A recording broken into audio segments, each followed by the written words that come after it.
നമുക്കിനി കേരളത്തിലേക്ക് തന്നെ വരുമ്പോൾ പ്രധാനമന്ത്രി ഇന്നും കേരളത്തിൽ വന്നു. പാലക്കാടായിരുന്നു റോഡ് ഷോ എന്നത് നമുക്കറിയാം.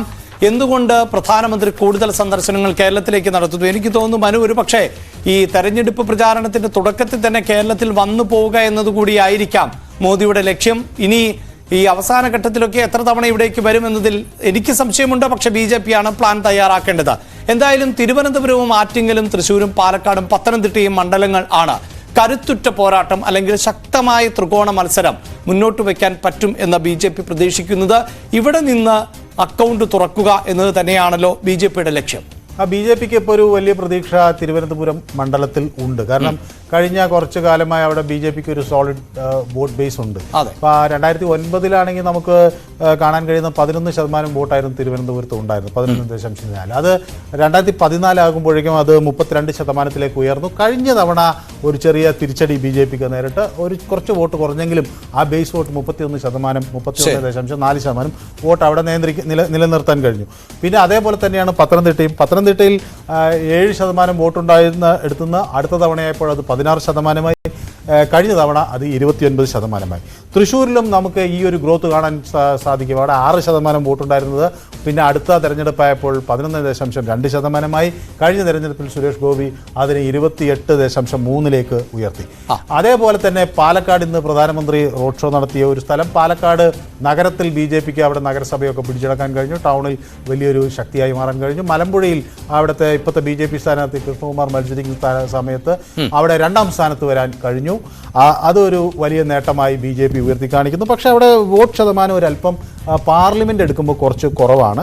എന്നാലും ഒരു 8.7% 2009 അത് 2014 ആകുമ്പോഴേക്കും 15 ഇപ്പം അത് 21.4. ആറ്റിങ്ങലിൽ നമുക്ക് ഇതേ ഒരു പാറ്റേൺ തന്നെ കാണാൻ കഴിയും. 6.6% നിന്ന് അത് 10.6% ഉയർന്നു. പിന്നെ 24.8% കഴിഞ്ഞ തെരഞ്ഞെടുപ്പിൽ ഉയർന്നിട്ടുള്ളത്. അപ്പോൾ ഇതിൽ ഈ ഒരു വർധനവിന്റെ എന്തെങ്കിലും ട്രെൻഡ്, ഒരു പക്ഷേ അത് ശബരിമല വിഷയമൊക്കെ BJPക്ക് അനുകൂലമായി വന്നിട്ടുണ്ടാകാം. അത് ഇത്തവണ എങ്ങനെ വരുമെന്നറിയില്ല. പക്ഷേ ഈ ഒരു പാറ്റേണിൽ ഒരു വർധനവ് ഉണ്ടായാൽ അത് വലിയ ഗുണം ചെയ്യും. അതുകൊണ്ട് ഈ മണ്ഡലങ്ങൾ നേരത്തെ തന്നെ ഫോക്കസ് ചെയ്ത് ഒരു വർക്ക് തുടങ്ങി. തീർച്ചയായും BJP ഓരോ 5 വർഷത്തെ ഇടവേളയ്ക്ക് ശേഷവും BJPയുടെ വോട്ട് വളർച്ചയിൽ വലിയ മാറ്റമാണ് ഉണ്ടാകുന്നത് എന്നതാണ് പ്രതീക്ഷ നൽകുന്നത്. പക്ഷേ അത് ജയത്തിലേക്ക് എത്തുന്ന തരത്തിലേക്ക് എത്തുമ്പോൾ ടൈറ്റ് ആകുന്ന ഒന്നാണ് നമുക്ക് എപ്പോഴും കാണാൻ സാധിക്കുക. പല സംസ്ഥാനങ്ങളിലും നിയമസഭാ തെരഞ്ഞെടുപ്പിൽ പോലും തോൽവി സംഭവിക്കുന്നത് 1-2% വോട്ടുകളിൽ ഒക്കെയാണ് എന്നതാണ്. ഇവിടെ നമുക്കറിയാം, കേരളത്തിൽ വന്ന പ്രധാനമന്ത്രി പിന്നീട് പോയത് തമിഴ്നാട്ടിലേക്കാണ്. തുടക്കത്തിൽ തന്നെ സൂചിപ്പിച്ചു, 7 തവണ ഇതിനോടകം തന്നെ, അതായത് ഇലക്ഷൻ ചാനലിന്റെ ഇന്നത്തെ എപ്പിസോഡ് നടക്കുമ്പോൾ തന്നെ 7 തവണ പ്രധാനമന്ത്രി തമിഴ്നാട്ടിൽ എത്തിക്കഴിഞ്ഞു. അവിടെ ഫോക്കസ് ചെയ്യുന്നത് കന്യാകുമാരിയും കോയമ്പത്തൂരും രാമനാഥപുരം, തൂത്തുക്കുടി, ശിവഗംഗ എന്നിങ്ങനെ 5 മണ്ഡലങ്ങളിലാണ്. ചില അഭിപ്രായ സർവേകളിൽ അടക്കം ന്യൂസ് 18 നടത്തിയ ഒപ്പീനിയൻ പോളിലും 5 സീറ്റുകൾ നേടാം BJP എന്നുണ്ടായിരുന്നു. അവിടെ പ്രതീക്ഷ വയ്ക്കുന്നത് എന്തുകൊണ്ടാണ്?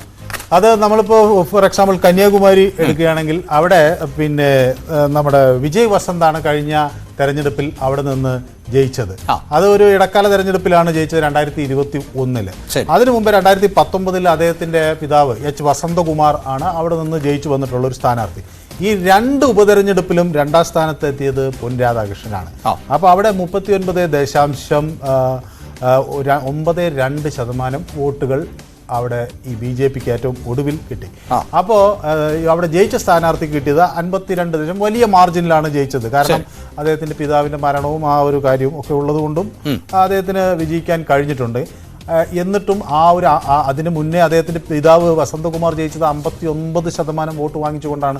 അപ്പൊ ആ ഒരു ഫാക്ടർ ഉണ്ടായിട്ട് പോലും അടുത്ത തെരഞ്ഞെടുപ്പിൽ വോട്ട് കുറഞ്ഞു ആർക്ക് ജയിച്ച സ്ഥാനാർത്ഥിക്ക്.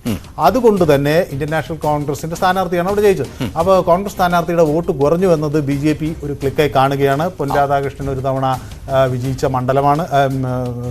അപ്പോൾ അതുകൊണ്ട് തന്നെ അവിടെ ഒരിക്കൽ കൂടി ഒരു പരീക്ഷണം ശക്തമായി നടത്തിയാൽ അവിടെ വിജയിക്കാൻ കഴിയും എന്നൊരു ആത്മവിശ്വാസം BJPക്ക് ഉണ്ട്. അത് കേന്ദ്രീകരിച്ചുള്ള പ്രവർത്തനങ്ങളാണ് അവിടെ നടക്കുന്നത്. നമ്മൾ നേരെ കോയമ്പത്തൂരിലേക്ക് വരികയാണെങ്കിൽ അവിടെ പ്രധാന എതിരാളി CPM ആണ്. CPM ആണ് കഴിഞ്ഞ PR പിന്നെ നടരാജൻ അവിടെ നിന്ന് ജയിച്ചു വന്നിട്ടുണ്ട്. സീറ്റാണ്. അതെ, പക്ഷെ അവിടെയും ഈ 2019 നമ്മുടെ CP രാധാകൃഷ്ണൻ അവിടെ നിന്ന് 2ാം സ്ഥാനത്ത് വന്നു. വലിയ ഭൂരിപക്ഷത്തിലാണ് CPM-ന്റെ സ്ഥാനാർത്ഥി ജയിച്ചത്. ഏതാണ്ട് 1,79,000 വോട്ടിന്റെ ഭൂരിപക്ഷത്തിലൊക്കെ ജയിച്ചിട്ടുണ്ട്. അപ്പോൾ സ്വാഭാവികമായും ആ മണ്ഡലങ്ങൾ തിരിച്ചുപിടിക്കാൻ അല്ലെങ്കിൽ അത് അവിടെ ഒരു ശക്തി കേന്ദ്രമാകാൻ BJPക്ക് കഴിയുമെന്നൊരു പ്രതീക്ഷ. അത് ആ ഒരു തെരഞ്ഞെടുപ്പിൽ മാത്രമല്ല, അതിന് തൊട്ടു മുമ്പുള്ള തെരഞ്ഞെടുപ്പുകളിലും BJP വോട്ട് ബേസ് എന്ന് പറയുന്നത് 2014 അവിടെ ADMKയുടെ നാഗരാജൻ ജയിക്കുമ്പോഴും ഒക്കെ ഈ നമ്മുടെ CP രാധാകൃഷ്ണൻ, ഇപ്പം അദ്ദേഹം ജാർഖണ്ഡിന്റെ ഗവർണറാണ്, ഇപ്പോൾ അവിടെ പ്രശ്നങ്ങളൊക്കെ നടക്കുകയാണല്ലോ. ഏതായാലും അവിടെയൊക്കെ ഒരു സെക്കൻഡ്, അതായത് നേരിട്ടുള്ള മത്സരത്തിൽ 2ാം സ്ഥാനത്ത് വരുന്നു എന്നത് ഒരു ശുഭാപ്തി വിശ്വാസം കോയമ്പത്തൂര് നൽകുന്നുണ്ട്. രാമനാഥപുരത്ത് അവിടെ ഇപ്പോൾ നിലവിൽ അവിടുത്തെ ലീഗിന്റെ കാൻഡിഡേറ്റ് ആണ് കാണി കെ നവാസ്.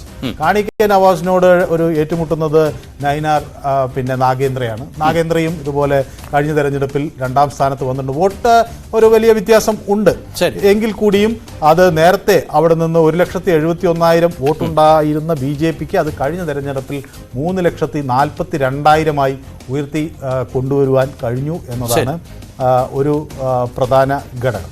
അതുപോലെ തൂത്തുക്കുടിയിലും BJP ഒരു പ്രതീക്ഷ വെച്ചു പുലർത്തുന്നുണ്ട്. അവിടെ BJP തൂത്തുക്കുടിയിൽ നമുക്കറിയാലോ, നമ്മുടെ കനിമൊഴിയാണ് അവിടെ സ്ഥാനാർത്ഥിയായി മത്സരിച്ചത്. അത് തമിഴിസൈ സൗന്ദരരാജനാണ് BJPയുടെ അവിടുത്തെ നേതാവ്. അവർ ഗവർണറായി വന്നു, രാജിവെച്ചുകൊണ്ട് വീണ്ടും മത്സര രംഗത്തേക്ക് വരുന്നു എന്നാണ് പറയുന്നത്. ചെന്നൈ സൗത്ത് നിന്നായിരിക്കും എന്നൊക്കെ പറയുന്നു. ഏതായാലും കനിമൊഴിയെ കേട്ട് ഒരു ഫൈറ്റ് കൊടുത്തത് അവിടെയും BJP ആണ്.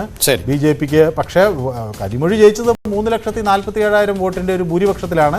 എങ്കിലും അവിടെ 2ാം സ്ഥാനം എന്നുള്ളത് ഒരു BJP എടുത്തു കാണുന്നുണ്ട്. പിന്നെ അതേ ഏറ്റവും ഒടുവിൽ വരുന്നത് നമ്മുടെ ശിവഗംഗയിലും കാർത്തി ചിദംബരത്തിന്റെ മണ്ഡലമാണ്. അവിടെ നമ്മുടെ BJPയുടെ ദേശീയ നേതാവ് H. രാജയാണ് മത്സരിച്ചത്. 3,32,000 വോട്ടുകൾക്കാണ് രാജ തോറ്റതെങ്കിലും അദ്ദേഹത്തിനും 2ാം സ്ഥാനം ഉണ്ട്. അപ്പൊ ഈ 5 2ാം സ്ഥാനമുള്ള മണ്ഡലങ്ങളിൽ കേന്ദ്രീകരിച്ച് പ്രവർത്തിക്കുക എന്ന ഒരു നീക്കമാണ് ഇതിന്റെ ഭാഗമായിട്ട് നടന്നിട്ടുള്ളത്.